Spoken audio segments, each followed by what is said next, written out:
Hello, my name's Dave Cox and I'm attempting to beat David Blastastic's record of 3 handcuffs that he he escaped from in 6.9 seconds.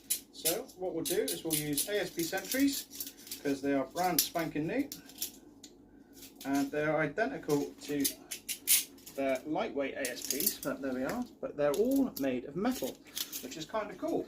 So what we need now is we need a timer and we need a lot of luck, so wish me luck. Alright, and let's get this done.